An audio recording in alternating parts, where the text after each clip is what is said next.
নমস্কার বন্ধুরা।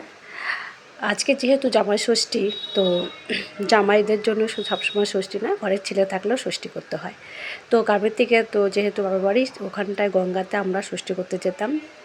আর এখানে তো পুকুরটা অনেকটা দূরেই আছে। প্রথমে ভেবেছিলাম যাব, কিন্তু ছেলেকে স্কুল থেকে নিয়ে এসে কাজ করতে করতে অনেকটা লেট হয়ে গিয়েছিল।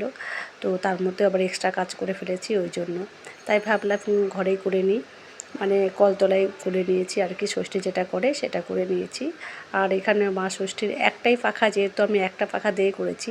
গ্রামাঞ্চলে কী হয়, সবার পাখা থাকে, সব মানে আশেপাশের প্রত্যেকটা পরিবার থেকে পাখা নিয়ে আসে, সবাই এক জায়গায় পুজোটা করে, ষষ্ঠী পুজো।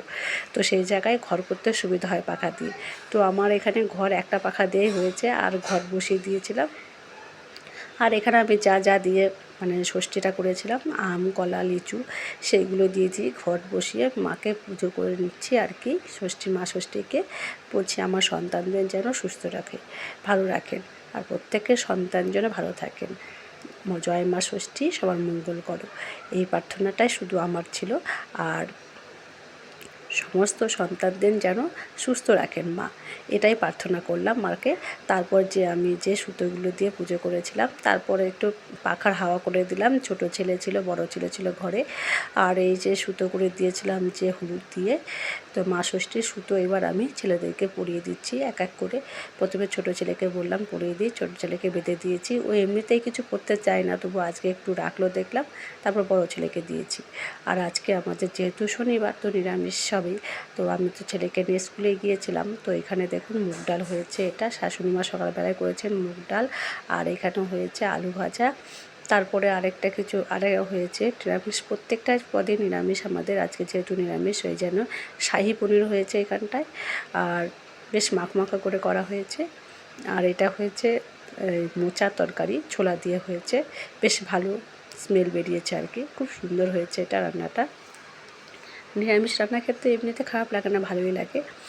আর এইসব পদ হয়েছে, ভালোই লাগছে। আর এবার আমি করছি, কটা গয়না বড়ি ছিল, সেই গয়না বড়ি ভাজা করে নিচ্ছি।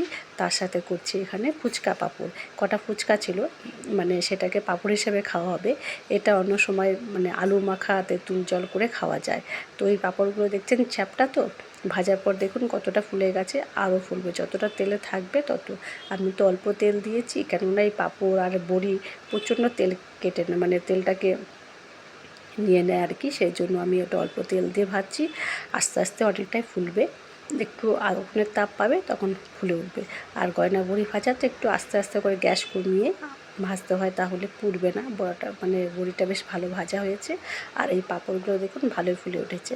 আর আমি সবশেষে করছি এটা কচুর তরকারি। এটা ছোটো ছেলেকে স্কুল থেকে নিয়ে আসার পর করছি, কেননা দেখলাম যা রান্না হয়েছে রাতের দিকে আবার একটা পদ করতেই হবে, সেই জন্য একটু বড়ি দিয়ে এই গাটি কচু ছিল, সেই গাটি কচুটাকে করে নিলাম। একটু ঝাল ঝাল করে আর কি, নিরামিষ করেছি। একটু জিরে, ধনে গুঁড়ো, লঙ্কা, যেরকম মশলা হয় সেরকম মশলা। তো এটা হয়ে গেছে, নামিয়ে নেব। আর কালকে আমি একটা জিনিস করেছিলাম, সেটা হচ্ছে আইসক্রিম করেছিলাম। তো ঘরে কিছু চকলেট বিস্কুট ছিল আর চকলেট কেক ছিল, তো সেগুলো দিয়ে আর দুধ দিয়েই আমি কালকে বসিয়ে দিয়েছিলাম। তো ছোটো ছেলে বায়না করছিল কালকে রাতেই খাবে, কিন্তু আমি বললাম যে রাত্রেবেলায় আর আইসক্রিম দেবো না।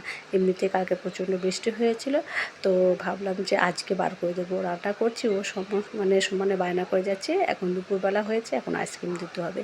তো এইদিকে দেখুন কচু তরকারিটা বেশ হয়েও গেছে, আর কচুটা বেশ ভালোভাবে সিদ্ধ হয়ে গেছে। এটাকে নামিয়ে দিচ্ছি।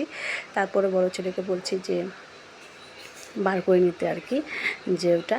তারপরে সবাইকে এক এক করে দিচ্ছি, দুই ছেলেই খাবে। এই যে মানে এটা কিন্তু চকলেট, আর তার সাথে একটু হোয়াইট ক্রিম আছে, ওই জন্য একটু মানে এরকম কালার এসছে, তবে খেতে কিন্তু দুর্দান্ত হয়েছে।